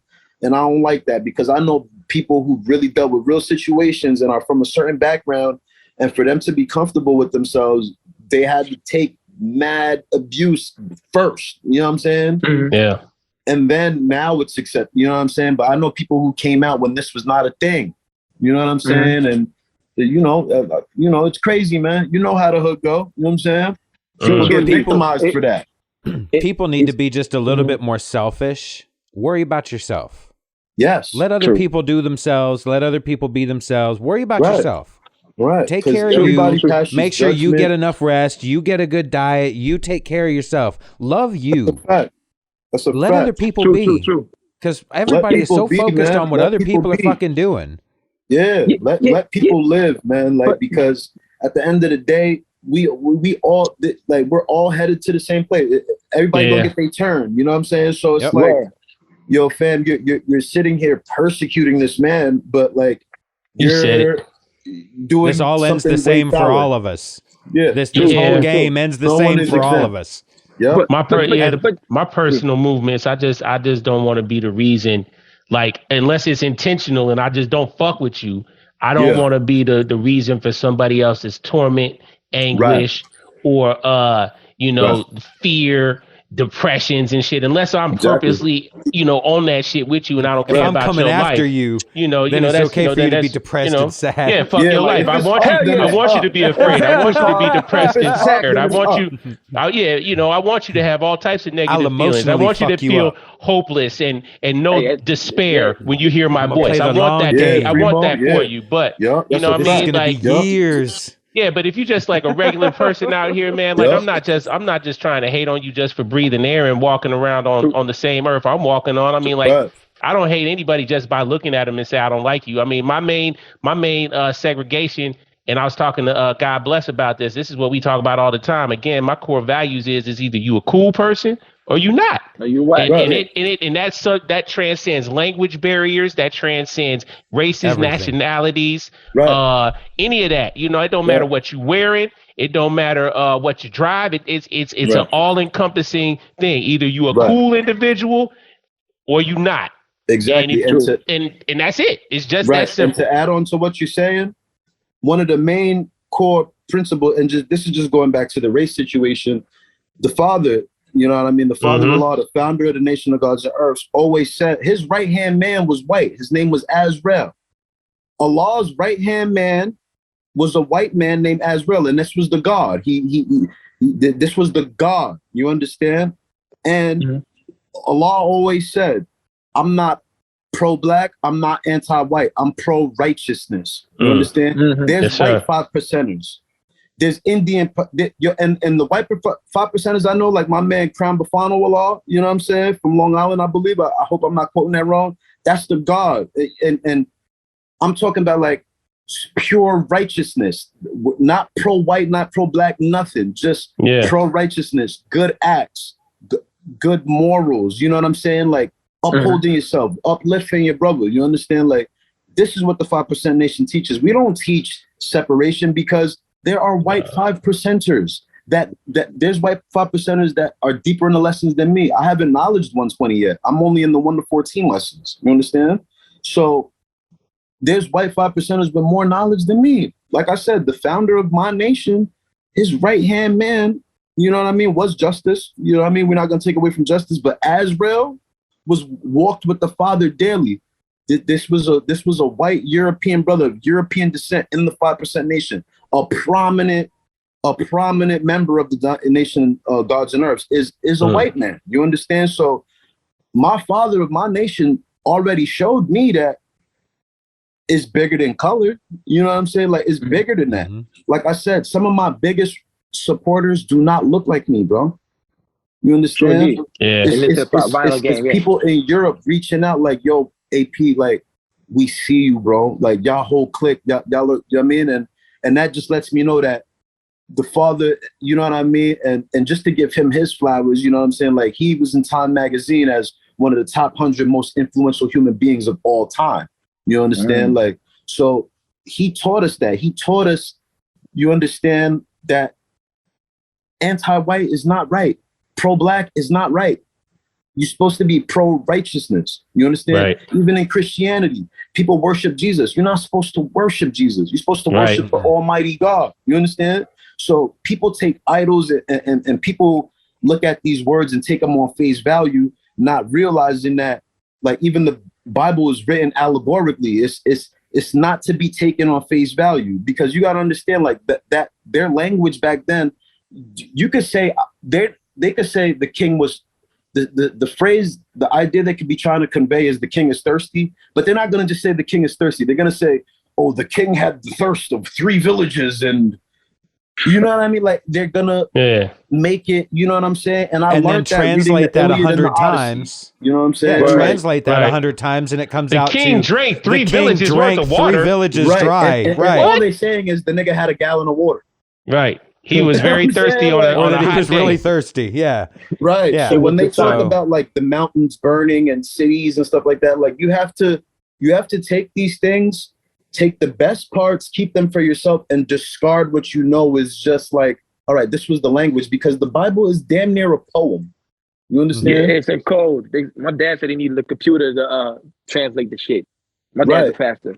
And it's been tampered with and watered down. Absolutely. So much, like, we don't have the original text. So you have to kind of use your mind and read between the lines. Aramaic, you know what I'm saying? Correct? Yeah. Also, I want to go back real quick and say, big up to the people that do come out with their sexuality, because it's tough. Yeah. Like, why would you want to be gay? Not in Atlanta. Get this. Why would you want to be? Yo, Luke, you are body. I'm saying. I'm saying. You know, it's a podcast. A lot. You know, let's let them rock. But you know the history of how they've been treated, and they know more than anybody, because if you are young and you feel this way, and you start to research what is this. Yeah, and you know, the first people that you confide in, you get your ass beat, and you're getting teased daily at school, especially and in the black you learn to hide those things. There you go. It's going to take. Look, it's never been more accepted than it is right now. Yes, and I would say that of almost anything. You know, like it's more widely accepted than it's ever been, but it's going to be a long time before kids can honestly just feel comfortable about coming out and not having some ridicule, some backlash. Yeah, some there's family always member gonna that be won't talk ridicule to them. because that old school way of thinking is always going to be there. You know what I'm saying? But right. it takes so much courage, and it's and generationally. So much, we get a little bit better each generation. So much to just be you. You know what I'm saying? Like, true indeed. It takes so much. So I just want to give a shout out to anybody who ever had to deal with any kind of abuse because of your sexuality. Like, yo, you're one of the strongest people, and like, fam, like, there's no judgment here. There's no judgment here for me. I go based off the content of character, man. Absolutely. I want to up the ante. Why would you want to be gay and black, and then you want to be gay, black, and dark skinned? It's like, yo, you just giving yourself a rough time. So like, yo, the dark skinned gays have a hard time. I'm not gonna hold you. Let's pop. Really? Yeah, let's pop. Word. Real shit. Like, yeah, gay, dark skin, a gay, black, and a woman. Racism, man. Right. It's so crazy. It's so crazy. You giving yourself, but if you live in Atlanta, you might be normal. Yo, listen, Atlanta is like it's either you a black gay or you a white gay. There is no other saturations. I don't see no difference really because they're coming well, we don't because we're not in their world. But from what I hear in their world, it's like those two worlds don't get together, and then it's like old gays don't mess with the young gays. Like, I don't even know why we down in this chamber right now, but here we are. Yo, we're potting. We're here. Here we are. We never touched on this. We never touched on this before. Right. That's a good thing because we never talked about this. But you really if you're not in Atlanta or LA or any place progressive city. Yeah, you probably don't know how deep this lifestyle is up there. Yeah, you like, they out here. You really selling yourself short coming out like that. You really, it's like you're gonna have a tough time, G. Good luck. Yeah. If you're still on a closed mind, you know what I'm saying. And I'm not saying that this has to be your way of, or you know what I'm saying. But I'm just saying at least having a level of understanding. You know what I'm saying. That's all I'm at with it. You know what I'm saying? Just having a level of understanding and understanding that, like, yo, everybody's different, fam. Like, we all different. You know what I'm saying? But we're all humans and we all deserve respect. That's it. Yep. All I'm saying is pass me the ball, yo.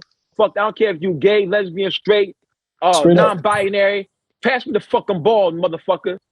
That's it. Yo, and if you suck, sit your ass on the sideline, and I don't want you on my team. Go play on the other court. That's it. I keeping it real around me, that's all I care about. And it's not because you're gay either. It's because you suck. Because you suck. Yeah. I think this should be a new rule. If you tell people they can't be gay or any of those kind of things, you should have to show your Pornhub histoy. Yeah. Oh. Because I guarantee you there's going to be some freaky shit in there somewhere. Because they have some weird fucking sections. They have some weird fucking sections in there. No. And I'm telling you, somebody's watching those videos. Somebody's watching they wouldn't make them. The shites and porn and Germans. That's why I stick to the classics. I stick to my classic people. You said you stick to the classics. Like, me personally, I'm still a Cherokee Pinky guy. Like, I don't know about you guys. Pinky is Pinky a legend, man. She's a legend, man. We're gonna give her flowers now. Definitely got to give her flowers, man. Diana DeVoe. I love her. Alexander DeVoe, Diana DeVoe, y'all did the game good. West Coast Production.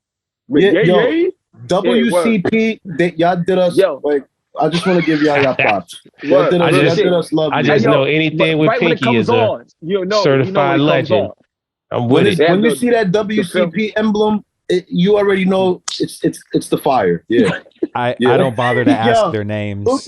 I don't really know too many more names. I just get in and out.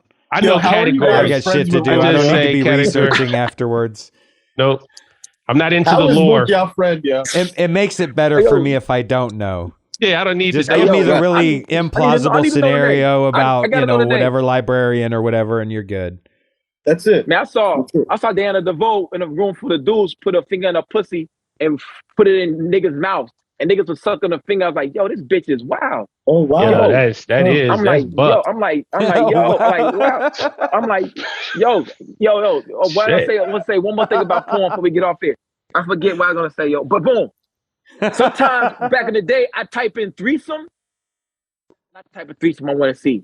So anybody pull up my porn history, yo, that's the reason why. Word. Threesome, you just gonna see a bunch of Cherokee and Pinky, man. Those is my two. You're just gonna see categories. Yeah, step sis. There's Ebony a few others in there. I got a few other candidates. Granny stepmom, MILF. The Granny. Oh wow, MILF Ebony. Yeah. You know, sometimes, hey man, I see a lot of you got to know yourself and be proud of, be proud of who you are and who you really are. I don't know nothing, yo, bro. Listen, you talking to the most shameless brother on the planet, yo, fam. You gotta be. You gotta have shame amongst yourself only. Yeah, because why am I like? I don't have nothing. Like fam, we are human beings, bro. We are human beings. Homemade all that other shit, bro, is just ignorance, and you're just trying to save face and seem holier than thou. Fam, you have it. Like, we're not doing that. Pretend? If I go in your history, it's gonna be lit. You know what I mean? Like, we're not doing it. Oh, you're gonna find some things. Especially when you see the ones that I starred. You're gonna be like, oh, what? You starred these? I'm like, niggas got bookmarks. Hey, and all man, that. shit. I definitely. I mean, I have no shame, man. This is a podcast, man. Y'all hear me. I'm not hiding. You see my mustache? I look like me, bro. Come on. And listen, I'm out here. I knew when I came on here, like, this was gonna be it because, like, yo, fam, I watch y'all pod, bro, and like, first of all, you guys are great conversationalists, man. Like, I don't feel like I'm having an interview right now. Like, we are just kicking it. Yeah, so man, we kicking it, man. Clear to the people right now, like, we are potting right now. You understand? We are gonna unpack it. AP's here, like, it's lit, man. Peace to the Abyss podcast. Like, this is what it is, man. If y'all not on this right now, like, I don't know, man, get with it. If y'all in this circuit, this is top pod. This is one of the top pods, man. This is the top pod for this. You know what I'm saying? Like, I want y'all to own it. Y'all running this shit. Absolutely. Y'all are running this shit. Like, your presentation, everything y'all do, I just love it. I love it. You guys are fucking dope, bro. And you guys are part of the story, man. And it's just dope, yo. It's just dope to have brothers like y'all reach out because y'all are really tapped in. A lot of these journalists in hip hop underground say they got their finger on the pulse of the underground. Fam, you're capping because there's a lot of these underground journalists. They don't even do their homework. They don't even know who they're interviewing. They just see that, oh, this person just dropped the vinyl, or oh, this person's song is kind of lit right now. Let's get them on the show. Nah, they didn't even do their homework. You know what I'm saying? So there's only two right now I'm fucking with: Abyss and Hit the Clutch. That's it. Hit the Clutch. Yep. Y'all gotta collab. Hold on. You don't fuck with 7'3" on a good day. Sam Buck. Yeah. Sam Buck. I'm fucking with Sam Buck, man. Sam Buck is this tall. He's 6'5". Don't He is pretty tall. Higher. Yeah, I'm gonna punch him in the balls. Not gonna punch him in the ball. I'm gonna kick him in the balls when I do it. He was like some sort of a giant, like 12 feet tall. The tall niggas be thinking they got one up, man. Nah, man. You're the bigger than all. I kind of found out the stocky short nigga is really will fuck you up. Like, for real. The stocky short nigga, word. They don't have that far to hit the ground. Just using the restroom. No, you good. Hey, man, just to reiterate, hey, man, we appreciate everything that you've noticed and that you appreciate and enjoy about what we doing.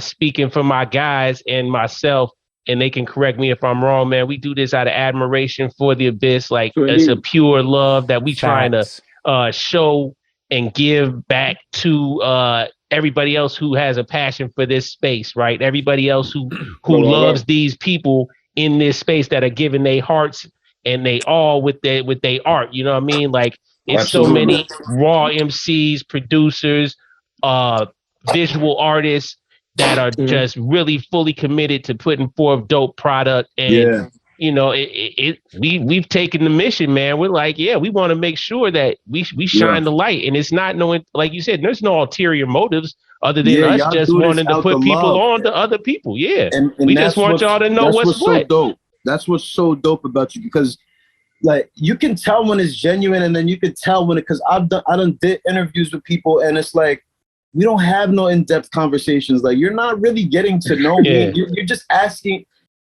You're just doing this. It's not even a pod. We didn't pod.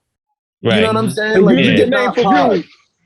You're using your name for views. Yeah, you clickbait me. Yeah, you know what I'm saying? And it's like, there's like people like, boom, right? This person shall remain nameless, but I know they're gonna watch this interview. And yes, I'm talking about you. You like, boom, right? They'll be like underground reporters or journalists or whatever, right? Cool.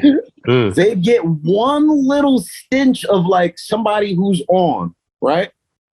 And then now this is the person that they only report on. Interesting. This is the only person that they do reviews on. You know what I'm saying? And it's like, yo, like, you became their PR person. You got that love, and it's cool. It's so dope when you get recognition from an artist that you listen to that's on, quote unquote. You know what I'm saying? And that shows you that love. But see, like, boom, y'all did the will.i.am shit. Y'all didn't bleed that out, and y'all let that do what it did. Now, see, I'm gonna go back, and whoever watches this is gonna go back and watch that because they're like, oh shit, like. These niggas had will.i.am on the, you know what I mean? So that's Lukey's guy. Y'all wasn't Hollywood about it. But see, now I know another platform that had they had that will.i.am, the same time y'all had it, this would still be their story now. You know what I'm saying? Like they don't keep innovating and they don't, you know what I'm saying? And it's like, oh shit, we had the podcast had will.i.am. Yeah. What? So he a regular dude, months. Man. You know what I mean? And you're still on will.i.am time. Like one person got bigged up from Ransom, bro. They have not stopped talking about Ransom since the big up. Yeah, I've been trying to. Speaking of, man, shout out Ransom, man. He just put out some more heat. Did y'all hear it? That boy Ransom is not playing. I haven't heard it yet. Oh goodness. Yo, you know who else is not playing? Ransom, Nick Craven. Knack in the Golden Fleece. He just put out SD Knack in the Golden Fleece. Oh goodness. He was on man, too. I saw that. We had a good convo. Yeah. I like people who like take this rap shit serious, man. I like people who really be coming out here and trying to put in some rarefied, extra raw rhyme stylers, man. Like that's SD Knack is always gonna be a legend for that, man. That's Allah Preme, you a legend for that, man. Guns, oil, and drugs. Yo, three different albums. Let me tell you something about Knack. I met Knack at a law school in Mecca. Wow. This was before this was before he was ST Knack. You understand? Like this is the God, like me and my man Supreme Asiatic, Allah, peace to the God. You know what I'm saying? Like we picked ST Knack up. He caught the China bus from Austin, I guess, over to Harlem. We rode around all day. We built on mathematics all day. I did not know who ST Knack was, bro. You understand? And we built a friendship just based on us building on Allah's mathematics. You know what I'm saying? And then it wasn't until I shit you not. I know. It wasn't until I was in prison. We had got the tablets October 1st, 2019. We had got the tablets in prison, right? I went to go search West Side Gun, his newest album that came out. And I saw ST Knack's name come across the kiosk in the jail. And I was like, yo, what the fuck, bro? I was like, this can't be the same ST Knack. So I brought it. It was $2. This is $2 in commissary is a lot of money. You understand? Yeah. I bought it for $2, yo. I listened to this song back to back to back because I just could not believe that a year ago I was free riding around in the car with this man. He's on West Side Gun's album. You know what I'm saying? And then he was on another West Side Gun album following that. I believe it was the Sunshine Joint. Yeah. And it's a song called Frank Murphy. Yep, Frank Murphy. There's like four of them on there. ST Knack goes right after Stove God. And Reasonable Drought had just came out. I was just fresh home from prison. You know what I mean? And I was just like, damn, like it just I just remember having this feeling, not envy or jealousy, but just I got to get my shit together. And that next day, that next day, Pro came to my house. And was like, yo, I got this 1-9 umbrella thing going on, son.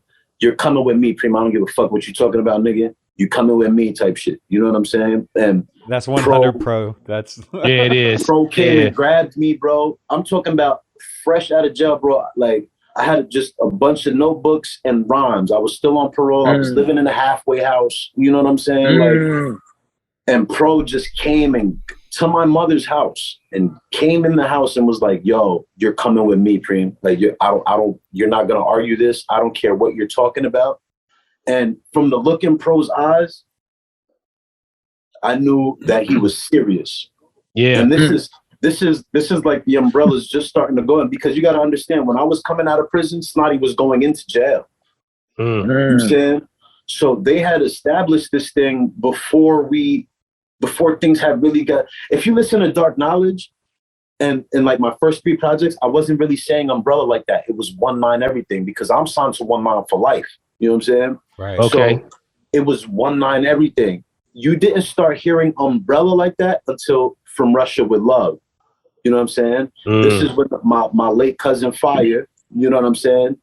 Mickey and Mallory came from Detroit. They had all, you know what I mean? They came from Detroit to Pro's crib. And we got a chance to sit. Yo, I'm talking about Mickey Diamond rapped for me for like an hour. It was me and Fire. God bless the dead. It was me and Fire.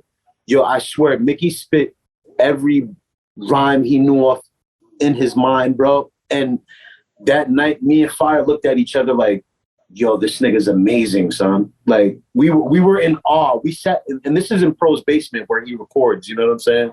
The Dirtboards lab. Like, we sat down there, and there wasn't even no tables in there. Nothing. Mickey had his big screen. He came from Detroit with his big screen TV, his 2 monitors, and everything was on the floor, bro. And Mickey sat there and spat every verse he had in his head to us, and me and Fire just sat there like, wow, like just in awe at like his talent. We were just like, and I remember we were on our way home, and Fire looks at me. He goes, "Yo, what do you think about that kid from Detroit?" I was like, "Yo, that nigga is amazing, son." He was like, "Yo, bro, like instant connection." You know what I'm saying? And then Fire was murdered November 22nd. Mickey took a voice clip from Fire's Instagram and put it on Imported Goods. If you listen to to Before Tales from the Stove, there's a little voice clip. That's Fire. I believe he's like in a cab or something. He worked at FedEx, and he's telling the cab driver like, "Yo, FedEx," and he's talking. But the fact that Mickey identified with that early on, you know what I'm saying? And put that on the project, I was like, damn, like, you know what I mean? That's my brother. Substance 810 was another nigga I clicked with, like, off top. Like, as soon as J Royale and Substance came to the umbrella, Substance jumped in my DM. Yo, Prime, I got some shit for you, guy. He sent it, I sent it back, like, in 2 seconds. And then, you know, like, he ended up getting a real notable name. I can't say the name yet because that was not a real notable name to do like a spoken word kind of piece on us. And I knew Sub was gonna be from day one, just because of how we click. Like, you could kind of tell when somebody's just like, "Yo, this is my nigga." So I know I only known him for 24 hours, but this is my, you know what I mean? Yeah. And you know, Sub over the you know, time of him being with the Umbrella, man, we just became real close. Like, that's bro, you know what I mean? Big Trip, that's bro. Mac Nice, me and Mac Nice is a rap group called The Underlings that's on the Umbrella. You know what I'm saying? Oh wow, that's dope. There's there's groups within the clique. Like, you got the Steiner brothers. That's Pro Dillinger and Snotty. You know what I'm saying? Okay. You got the Underlings. That's me and Mac Nice. You know what I'm saying? Then we got the wrestler names, and there's groups within the group. These things are about to start coming out. You know what I'm saying? So how many of y'all is it? Say it again? I said, how many of y'all is it? Like 1, 2, 3, 4, 5, 6, 7, 8. There's 10 MCs. 10 MCs? Yeah. 10. Okay. 10 MCs. And there might be an expansion. Yeah, we got Mallory, we got Shaolin Luciano, we got Fib on the art, we got Dark Clifton Arts. on art. You know what I'm saying? One Life to Live. Back to your question previously, another person I would put down with the Umbrella, they're not a rapper or nothing like that, but Craig Dyer. I hope I'm saying his name right. Yes. CD Inker. His artwork this year has been I was just talking unreal. to him. Yeah, he's been on the street this year. Album covers. Mickey Kane, amazing, Eddie Kane. You know, he done Eddie a couple Kane, things. The J Skis Big Ghost album. Yeah, the J Skis Big Ghost. I'm gonna let y'all in on a little secret. He's been killing it. He did my album cover. My album is entitled Rain, Hail, Snow, and Earthquakes. Ooh, okay, here we go. Produced fully by True Cypher. Ooh. And the artwork is done by Craig and yo fam. I'm gonna DM y'all the artworks just so y'all see. Yo fam, the artwork is Yo, we can keep bro, a lid it's on the it. Mona Lisa, bro. We can keep a lid on I like that. It's the Mona Lisa, man. I like that. And he's doing me and Creasy's artwork for the Hollywood Savage project. So shout out John Creasy, that's gonna be dope. Yeah, John Creasy. Creasy, he's amazing, man. Like, man. He's so dope. He killed the Sean Kelly beat so ill that on Live and Let Die, I just let him have the track. Oh wow. Because it was just like, yo, bro, you killed this. Like, what am I supposed to do with this? You know what I mean? Like, that's a Creasy song. Wow. I just put it on my album. You know what I'm saying? That's like, dope. But that's why I like y'all right now, because y'all, you know, the combinations are endless, and it's gonna be people like, just like you said, the story behind that Tetsuo Oshima. Here we are, full circle. You know, full circle. Mickey was like, yo, I need to take this. I need this, you know, for my joint, and you know, and it was because it's crazy. When Mickey says something, I just trust it. I like, other than my right hand, of course, Pro Dylan. Everybody know me in Pro's relationship. Pro. But like, Shout out Henny Vision. I cherish all my brothers, but like, you know, I have different relationships with all my brothers, and Mickey's one of those dudes that like he's not afraid to tell me when I'm fucking up. He's not afraid to. So when he says something, I really listen. And he was like, he voice called me for this, and video called me for this, and I could just tell by the look in his eye. I was like, all right, you have an idea. Go ahead, Mick. Go ahead, work, bro. You know what I'm saying? Like, there's no egos with us. And don't get it twisted. We be in competition. You know what I'm saying? We be in competition. Dope. As you should. It's healthy though. It's not like toxic. You know what I mean? Like, it's healthy. Like, when I see Sub and Mick and I mean them do things, I'm like, all right, like, I gotta get there too. You know what I'm saying? And it's beautiful, man. It's beautiful because you know, we all get inspired off of each other. Yeah, I made the analogy when Mickey was on that really the umbrella to me is like an MMA dojo. Like, you guys, when you're getting ready for an album, you know, you're always doing this sparring with each other and you know, hitting the mats and practicing technique and you know, so that all of you are ready for whatever's next on your particular path. And the way you guys are constantly kind of intertwining, you know, the production and you know, just the matchups. It's so cool being able to hear projects like Sting versus Flair, and then, you know, go into the Bangkok Dangerous shit, you know. And Mickey to me seems like that dude that if he's cool with you, you're family. If he's not, he is just not fucking with you. Yo, Mick's one of those guys. He might not express it like that, but he's on some like umbrella over everything. Like, he's just like, he's so entrenched because him and Dark Arts came up with the Gunbrella emblem together. Okay, they are the creators of that. You know what I mean? We hadn't had an emblem or nothing. It was a logo. If you notice, early on, it was just the umbrella with the little umbrella emblem in it. We hadn't had the Gunbrella. Nobody's seen the Gunbrella until Imported Goods. Wow. Okay. You know what I'm saying? That's what really brought the Gunbrella out. And I feel like once we got an emblem, that symbol, I don't know, just kind of like... It's iconic. When we seen it, it just tied us together like, yo, we're on to something, fellas. Like, I remember this specific group chat, and this is early Umbrella days, like, and even Luch was saying, like, yo, fellas, like, we got something, yo. Like, I don't know if y'all really noticed, but, like, it's, like, this shit is something, you know what I'm saying? And Pro told me early, like, he was like, yo, Preem, like, I'm going to change your life. I promise you.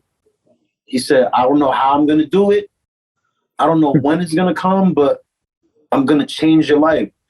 And I just believed him, yo. Like, I don't know what it was, yo. I just believed this nigga. Like, when Pro came to me with this whole idea, I don't know, bro. Like, I didn't have to think twice. Like, I just believed this nigga. He was so passionate. Like, yo, Preem, I got you, bro. And when he said that, like, I just knew, you know what I mean? Because we was friends before that. But when Pro has an idea, Pro has an idea. You know what I'm saying? So when he said that to me, I'm sitting right exactly where I'm sitting right now, bro. And Pro's looking at me like, yo, bro, like, I know, I see it. I already know what to do. And you know, here we are. You know what I'm saying? Like, this shout out to Coach Pat Riley, Pro Dillinger. Yeah, Pat Riley, man, Sting. Pat Dirt Riley Pro. Lord, Big Dirt, Big Frosty. That's my brother, man. I love that nigga to death. Pat Riley Pro. That's a new nickname. Pat right Riley, Pat Riley Pro, man. Pro Riley. He's literally Pro Riley, man. Yeah, that's dope, yo. It's dope, yo. We get to wrap this up, but you're welcome to come back on anytime, my dude. You know what I'm saying? We got a lot more to talk about. Fam. We'll do it again before the album. Well, okay, for the 15th. Yeah, if you want to, if you want. Hey, yo, check it out. After it drops, then boom, we'll come back on. You know what I'm saying? Yeah, we'll come on after the show. Y'all gonna kill that. Yeah, give us a recap. Yeah. And if anybody gets video from the show, I can put it up with the episode too. You don't said less. I'm gonna make sure y'all get exclusive content. That is gonna be amazing right there, yo. I got y'all. You ain't said nothing but a word, man. Tell the whole clique come out. One thing before we go, because I wanted to ask you guys this. Why is it called Abyss? Oh man, it's the abyss, man. You don't know how deep the underground goes, man. It's a dark, bottomless abyss, a chasm full of dopeness that is beyond the sight of people. You gotta exist with bioluminescence down here. So my man Lukey actually coined that phrase on a Big Ghost album and in one of the sketches, right? And that's what he was talking about was this underground goes so deep we don't know how deep it goes. Oh, you can't even see that. I can't see it. It's that Carpe Noctem album. Carpe Noctem, right? You know what? You know what it reminds me of? The Method Man line when he said, "Just how deep can shit get? Deep as the abyss." And brother, exactly. So that's what I'm thinking of. Like, for y'all to name it that, and for that to, I don't know, man. I don't believe in coincidences, and I believe that we have a bigger calling, this whole circuit that we're in, because we are in the same circuit, fellas. Let's not mistake that. We are in the same circuit. So I believe that we are the pioneers. We are the ones that people are going to look back and talk like, yo, these dudes took the underground and changed it. You know what I'm saying?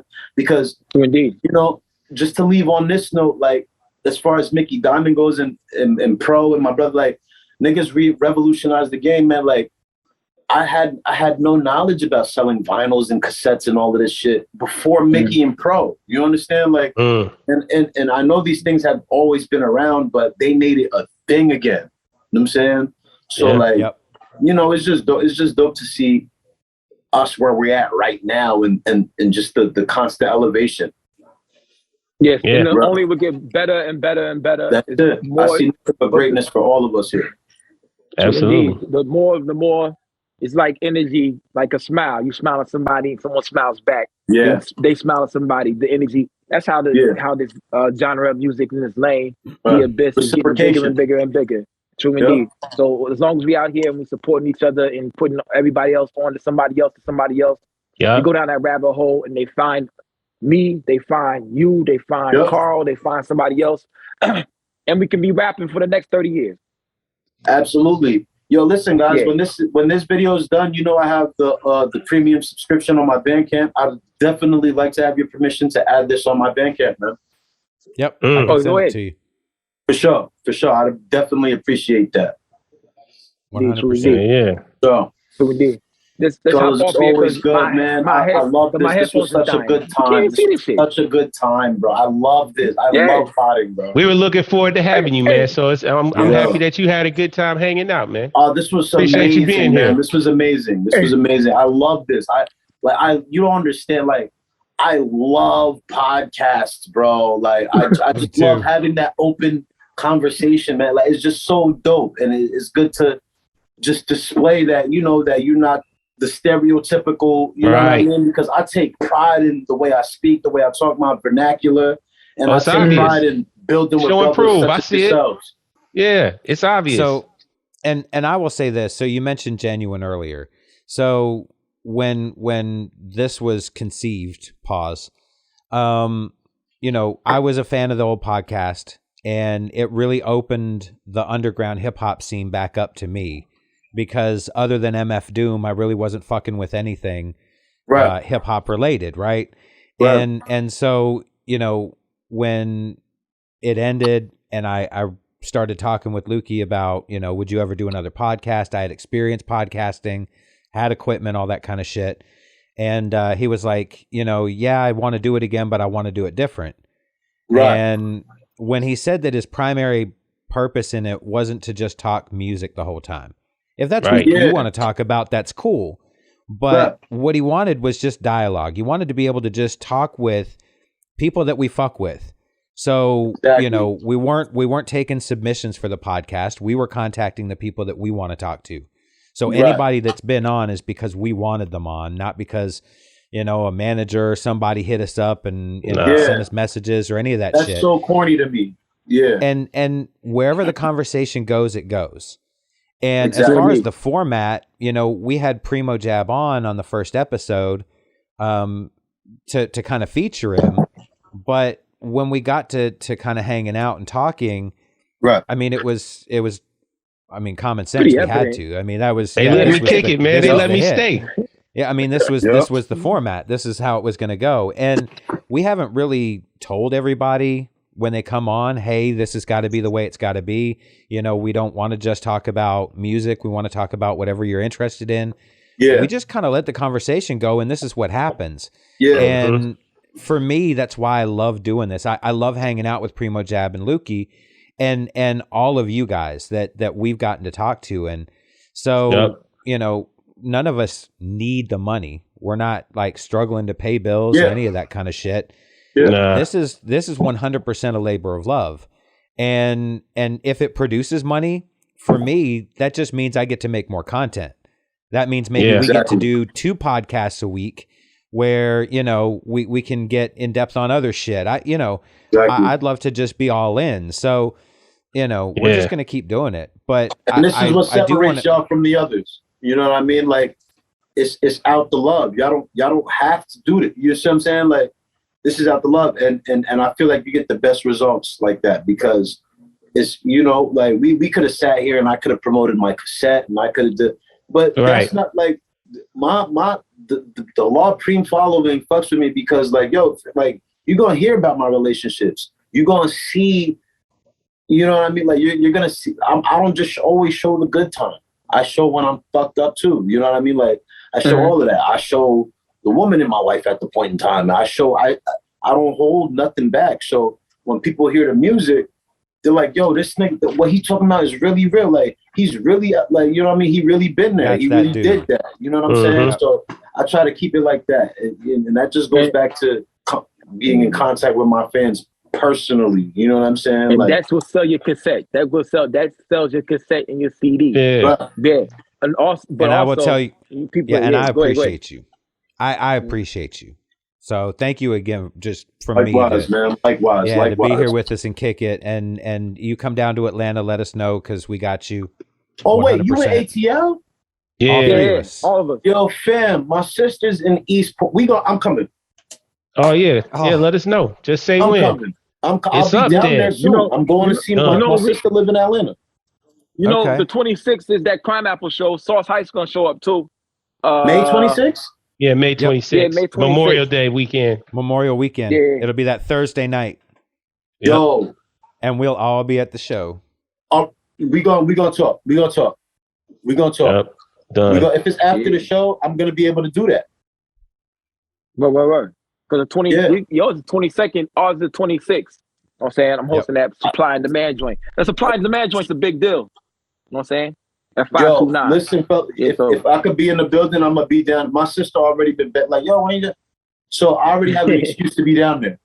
We gonna DM and you know, just keep in touch, brothers. Like I really appreciate y'all. And this is just dope. This was so dope, man. I always feel fulfilled after a good interview, and I've only had this feeling with one other person. You know what I'm saying? So it's like this is dope. I definitely want to come back. You guys are dope. I love this. Like even if it's just regular potting, I don't care if I have nothing going on. I will come on the pod. We'll just come on and we'll talk shit. Absolutely. That's what we like to do. Yeah, we'll hang out. Absolutely. I'm so down. You're talking is promoting yourself. You're talking is promoting yourself. So boom, that's absolutely. There it is. Boom. Let's wrap this up though till we get to the next one. You know what I'm saying? We have ALLAH Preme on the joint, yo. You know what I'm saying? Big umbrella shit. Peace. Well, the 22nd, go show up. Get an autograph, buy some merch. 3 niggas out right now. That would be a dope show. Yeah, it's gonna be crazy. Everybody gonna be there, right? All 10 of y'all gonna be in the building. Oh man, the whole umbrella's in the building. Well, so you up there in New York? Yeah, you up there?